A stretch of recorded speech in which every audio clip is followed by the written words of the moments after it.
Yes guys, welcome back to the channel. So in this video, we're going to be going through how to train Muay Thai at home. So it's a common question I get asked, what can I do when I get home from Muay Thai to keep practicing? Or even on the YouTube channel, I've been asked the question, how do I train Muay Thai at home? So in this video, we're going to go through some stuff that you can do at home to kind of practice your technique, get a bit of a sweat on. As long as you've got a bit of space at home, you can do it. So yeah, minimal equipment and you can just practice your technique. Let's get into it. So first of all, skipping.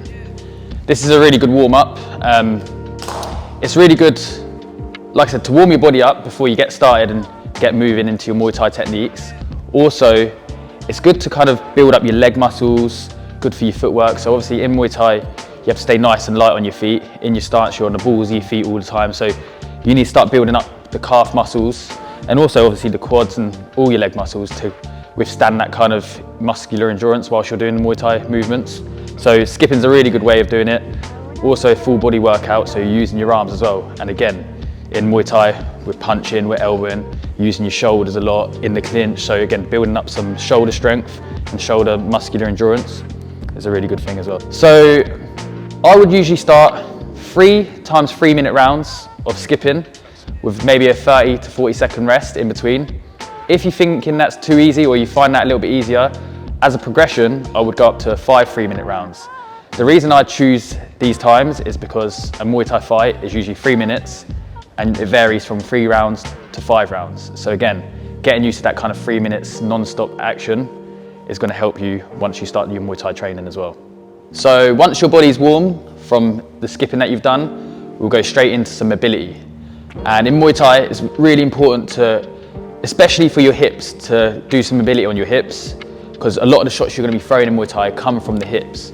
So if you haven't stretched out your hips and done some hip mobility before the session, you're going to kind of risk injury and you're probably going to be a bit stiffer, so your shots won't be as fluent. So I'm going to take you through a few things that I like to do before. We will go through a full body routine, but like I said, we're emphasizing a lot on the hips to get them mobile. So I'd like to start off with the 90-90s. So both legs in a 90 degrees position here. Left hand's going to be on the floor here, and with my right hand I'm going to lean forward. I'm going to try and stay as straight as possible, so my hips are doing all the work, and I'm going to go down. Find the biting point. You don't want to do it till it's really painful. Do it to kind of your level. So if you start feeling it, then just stop there, hold it there, and then back up. And I'll go through that a few times. So again, up. And what I like to do as well with this one, I like to kind of wriggle my hands slowly, finding that biting point and then just holding it there. And then we'll do it the other side. Same thing, but this time obviously with my left hand. Right hand's on the floor here. Here I've got my hips up high, going down.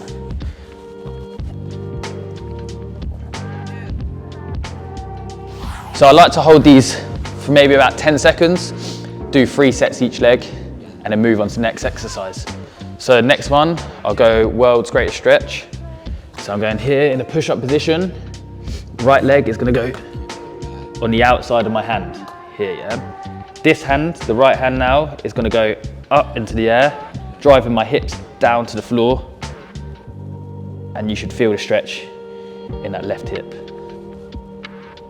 There. And this knee is really important as well, not to be pointing out. Try and keep that as sturdy as possible to get as much tension on the hips as possible. Then you're going to go down and then change legs. So you're going to go here again, up with the left hand, down, and again. I'll do that about 4 or 5 times each leg.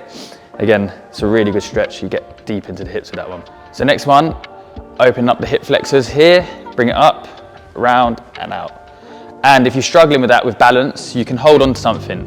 So here, out, up, open, twist in, round, and again. What you can do now as well, if you're holding on to something, you can go opposite way. So back out, open, around, back, and then again here, here, here, here, yeah?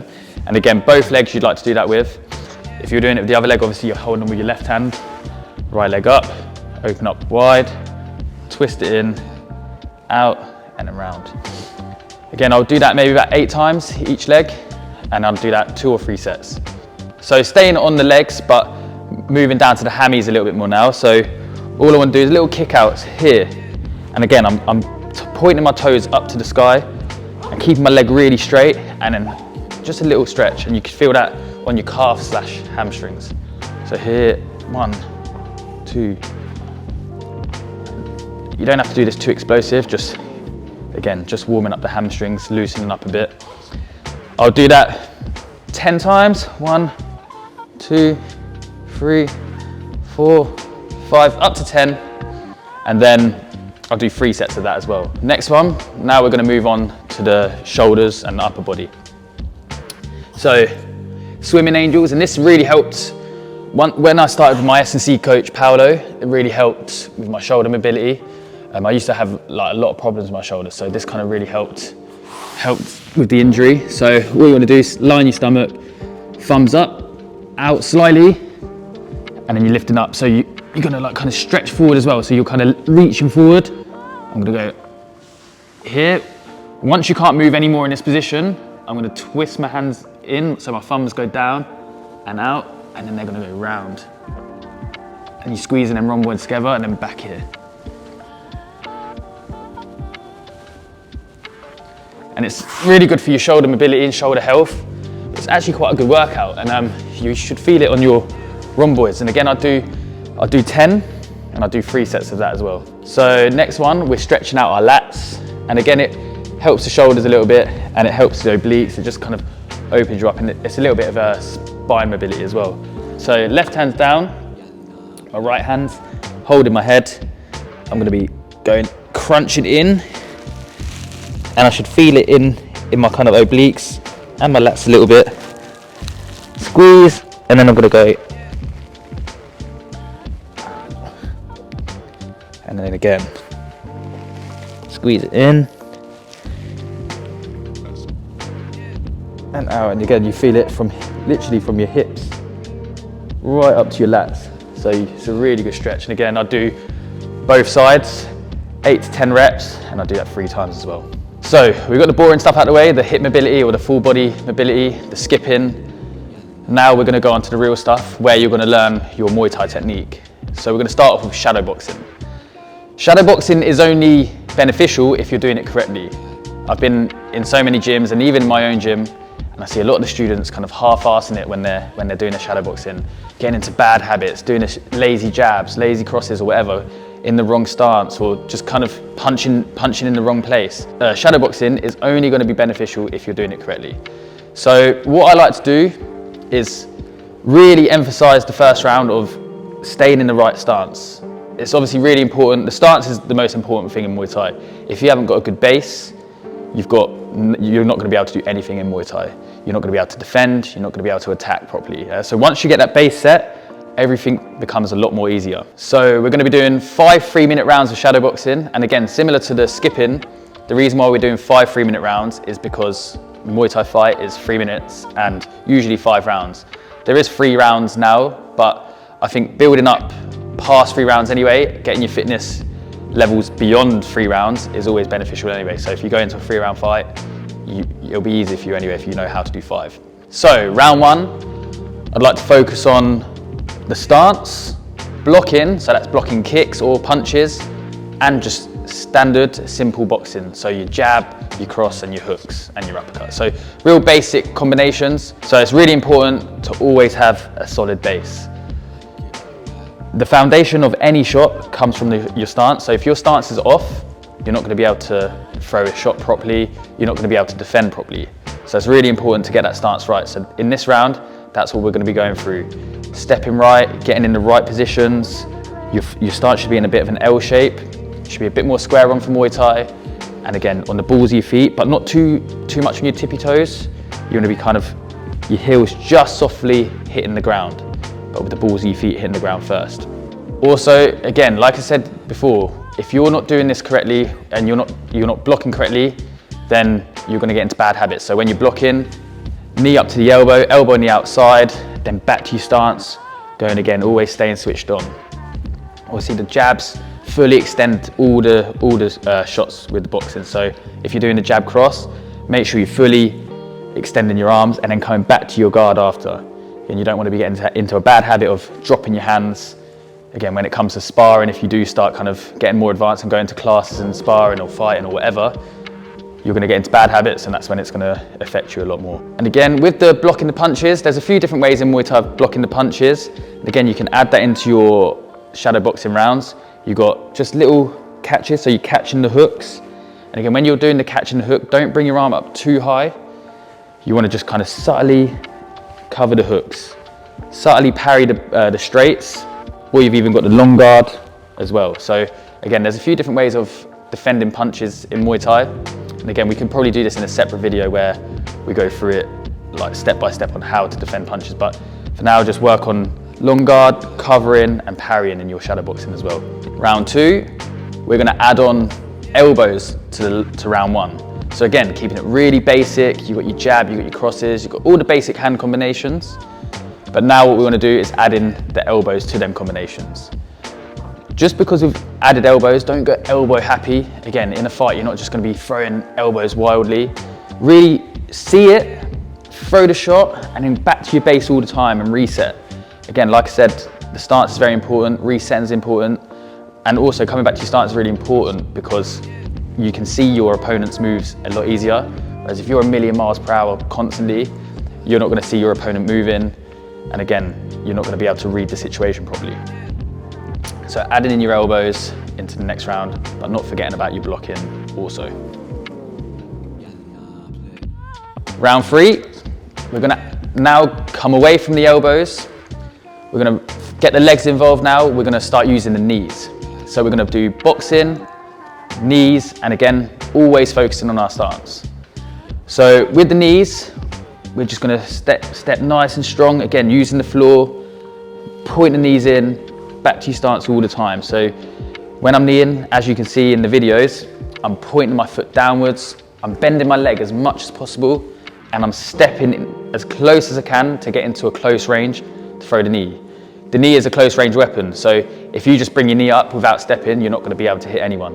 And you're certainly not going to be able to get any power in the knee without stepping with your other leg. So again, step into the knee. You've got your back leg knee where you're stepping in with your front leg, pushing off the ground, and then spearing the knee into the midsection. If you're doing your front leg knee, which for most people is usually your left if you're orthodox, you've got two separate knees where you've got the walk in, so you're stepping into range with the right foot or the back foot, and you're gonna point the left knee in. Again, if you're southpaw, it'll be the opposite, so you'll be pointing your right knee in. Or you've got switch left knee. So that's where you kind of skip into your opposite stance, and again, driving off the floor with your back leg now, and then throwing the left knee. So round 4, we're now gonna move away from the knees and we're gonna put our focus onto the kicks. So we're gonna box, focus on the stance, and now add our kicks in to the round as well. So again, when you're doing any of these kicks, again, in shadow boxing it's a little bit harder. If you're doing the body kick, you're gonna step off the center line, you're gonna kick round, and you're probably gonna do a full circle, just so you know you're whipping your leg right round into your opponent. What you don't wanna do is kick upwards, because again, kicking upwards isn't gonna hit your opponent. You wanna kick up, then spear it round into your opponent's midsection. Again, 2 different ways of body kicking. You've got the right rear leg body kick, or you've got the left body kick, your front leg body kick. With the front leg, you're switching stances.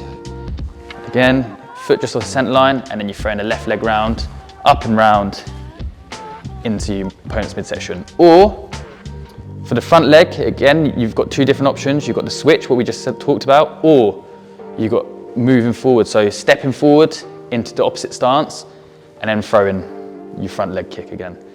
So yeah, so there's 2 different options for the body kicks. We've also got low kicks in Muay Thai. So that's where you're dropping your weight down into the kick. So with the body kicks, you're going up with the standing leg. With the low kicks, we're dropping our weight down.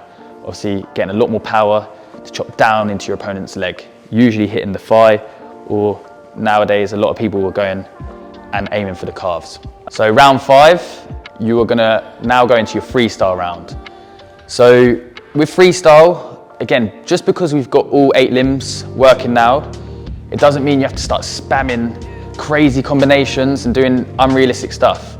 I like to keep everything nice and basic still, and still work off the jab. So a lot of the stuff in Muay Thai, if you can land the jab, you can usually land any shot that way. Yeah. So if you're landing the jab, you can land a kick. So I would work everything off the jab, or as much as I can.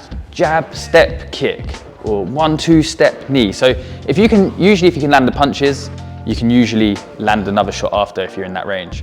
Nice and sharp with every movement we're doing, but also staying relaxed, staying in a good base all the time, obviously. Working your defense as well, not forgetting about your defense, defending the punches, defending the kicks. So practice your all-round game by throwing all these shots. Again, pick your shots wisely, almost kind of see it in your head, another opponent, and think how you'd hit that opponent, how you'd attack after that punch, and kind of continue on from there. So just as a bit of a bonus round, in round 6, we're going to do a bit of a speed round, or a bit of a cardio round. So what I like to do, 10 seconds on, 10 seconds off, with some Muay Thai movements, but maximum effort, maximum speed. So you've got speed punches, you've got alternating blocking, you've got pulling and kneeing for 10 seconds, or even just kicking out for 10 seconds. And again, 3-minute round, mimicking a fight round. Again, max effort to get the most out of this round as well, cardio wise. So thanks for listening, guys. Hope you enjoyed that. Just want to put a little disclaimer out there that this kind of workout will only get you so far. It will give you a good base to maybe get to a Muay Thai class or to start your Muay Thai journey. But if you want to take it to the next level, you're going to need a partner, you're going to need to hit the bags, the pads, you're going to need to spar and stuff like that. So yeah, this will help, but it's certainly not going to get you to the world-class level if that's what you were looking for. Yeah, hope you enjoyed that, and yeah, if you want to see more of this stuff, let us know. Little thumbs up, little comment, whatever you want to do, but yeah, appreciate it.